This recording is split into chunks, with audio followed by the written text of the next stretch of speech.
నమస్తే welcome to వి3 news లక్ష్యం సమాజహితం కాంగ్రెస్ పార్టీది మాటల ప్రభుత్వం కాదని అభివృద్ధితో జవాబు చెబుతామని రామగుండం ఎమ్మెల్యే రాజ్ ఠాకూర్ పేర్కొన్నారు. పెద్దపల్లి జిల్లా గోదావరికని ఎమ్మెల్యే క్యాంపు కార్యాలయంలో ఆయన మీడియాతో మాట్లాడారు. కాంగ్రెస్ ఏడాది పాలనలో ఇచ్చిన 6 గ్యారెంటీలతో పాటు సంక్షేమం అభివృద్ధి దిశగా ప్రణాళికలు సిద్ధం చేసినట్లు ఆయన చెప్పారు. రామగుండం నియోజకవర్గం పూర్వ వైభవం కోసం ఇప్పటికే 280 కోట్ల రూపాయల నిధులు మంజూరు అయినట్లు ఎమ్మెల్యే తెలిపారు. నియోజకవర్గంలో 100 కోట్లతో ఇంటిగ్రేటెడ్ స్కూళ్లతో 26 కోట్లతో నర్సింగ్ కాలేజీకి ఆమోదం లభించిందన్నారు. రామగుండం అభివృద్ధిని చూసి ఓర్వలేక కొంతమంది నాయకులు ప్రభుత్వంపై బురద చల్లుతున్నారని, పనితోనే వారికి జవాబు చెబుతామని ఎమ్మెల్యే తెలియజేశారు.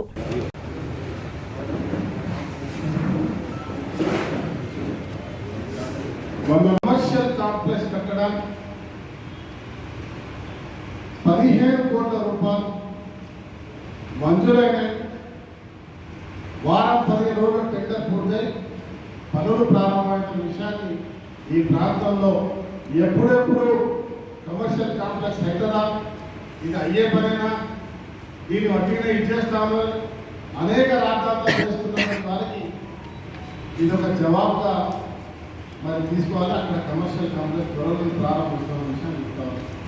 దాంతోపాటు జేఎన్టీయూస్ నుంచి 5 లైన్ వరకు 4 లైన్ రోడ్, అదే మాదిరిగా మంత్రి నుంచి మన పాత లెవెల్ విధిగా 4 వీలర్ల వెహికల్ పోయే విధంగా